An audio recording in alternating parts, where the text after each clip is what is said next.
ప్రకృతి ప్రాణహితమైంది. అలాంటి ప్రాకృతికతకు దూరమై రసాయనాల విష కౌగిలిలోకి మానవుడు జారిపోతున్నాడు. తినే తిండి నుంచి అన్నింటా కాలుష్యమే. అలాంటి తరుణంలో మళ్లీ ప్రకృతి వరప్రసాదిత ఆహార పంటలు ప్రజలకు అందించేందుకు కొందరు వనహిత రైతులు నడుం బిగించారు. వారి కృషి ఫలితంగా వెలసిందే విజయవాడలోని సేంద్రియ కూరగాయల విక్రయశాల. కొంతమంది సేంద్రియ రైతులు సంఘంగా ఏర్పడి ప్రారంభించిన దుకాణం దిగ్విజయంగా నడుస్తూ రసాయన రహిత రుచికరమైన పంటలను ప్రజలకు అందిస్తోంది. తిండి కలిగితే కండ కలదోయ్, కండ కలవాడేను మనిషోయ్ అన్నాడు మహాకవి గురజాడ.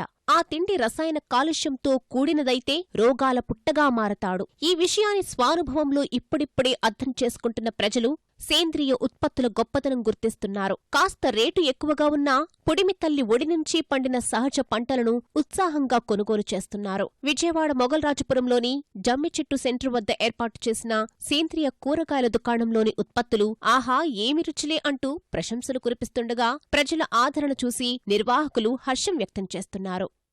రసాయనిక ఎరువులు, క్రిమిసంహారక మందులు ఇవన్నీ వాడుతూ ఆకుకూరలు కానివ్వండి, ఇంకా ఏమన్నా కానివ్వండి, అన్నీ కూడా మానవుని ఆరోగ్యానికి చాలా హాని చేసే విధంగా ఉన్నటువంటి పరిస్థితుల్లో ఈ రసాయనిక ఎరువులు, క్రిమిసంహారక మందులు వాడనటువంటి ఆకుకూరలు, కూరగాయలు అందిస్తున్నటువంటి ఈ షాపు వాళ్ళు సమాజానికి ఎంతో మేలు చేస్తున్నారు. ఇవి రుచిగా ఉంటున్నాయి.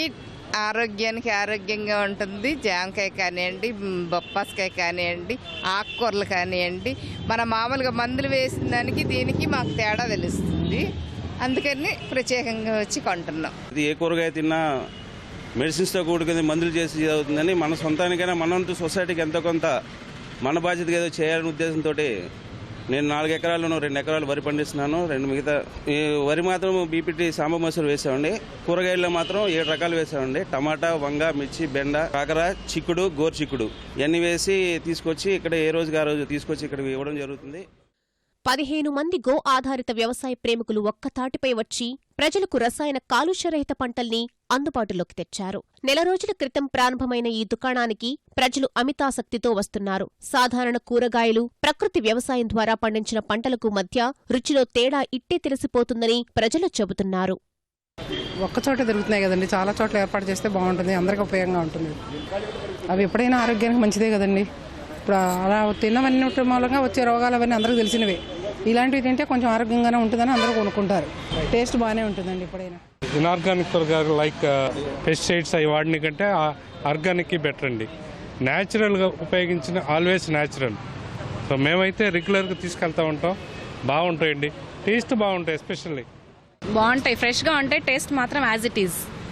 అంటే అది ఎలాగో ఆకుకూరలు ఎటు ఫ్రెష్గా తీసుకోవాలనుకుంటాం కదా, సో ఫ్రెష్గా ఉంటాయి. కూర వండింది మాత్రం టేస్ట్ బాగుంటుంది. సో ఇక్కడ కూరలు చాలా బాగున్నాయండి, రుచిగా ఉన్నాయి. రుచిగా కూడా చాలా బాగున్నాయి, అన్ని రకాలుగా బాగున్నాయి. ఇవి టేస్ట్గా నేను చాలా దూరం నుంచి వచ్చి తీసుకుంటున్నా.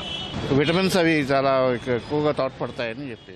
మనం మార్కెట్లో దొరికే బొప్పాయికిను దీనికి చాలా తేడా ఉందండి. మార్కెట్లో దొరికే బొప్పాయి టేస్ట్ ఉండదు, అదే ఇది ఆర్గానిక్ బొప్పాయి చాలా టేస్ట్ ఉంటుంది. రుచి మామూలు దానికి దీనికి అసలు మీరు ఇది వాడిన తర్వాత అది తినలేరు. ఇక ప్రకృతి వ్యవసాయం చేయడం ఒక ఎత్తైతే ఆ పండించిన పంటలను అమ్ముకోవడం మరో పెద్ద పని. ఇన్నాళ్లు సహజంగా పండించిన సేంద్రియ పంటలను ఎక్కడ విక్రయించాలో తెలియక అవస్థలు పడిన రైతులకి గో ఆధారిత వ్యవసాయ సంఘం రూపంలో ఓ మంచి దారి దొరికింది.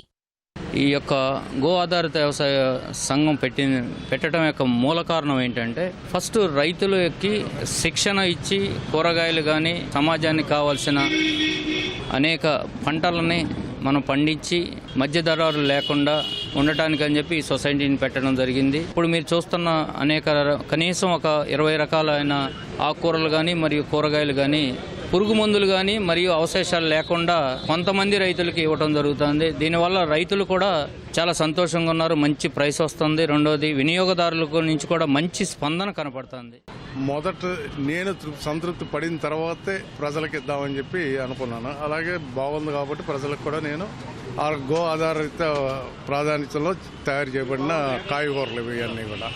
సో నేను చాలా హ్యాపీగా ఉన్నాను దీనివల్ల. సో ప్రజలందరూ కూడా ఇవి తీసుకుని ఆరోగ్యంగా ఉంటారని నమ్మకంతో మేము కొన్ని షాప్స్ పెట్టదలుచుకున్నాము. సో నేను ఒక షాప్ కూడా పెట్టాను, దాని పేరు క్షేత్ర.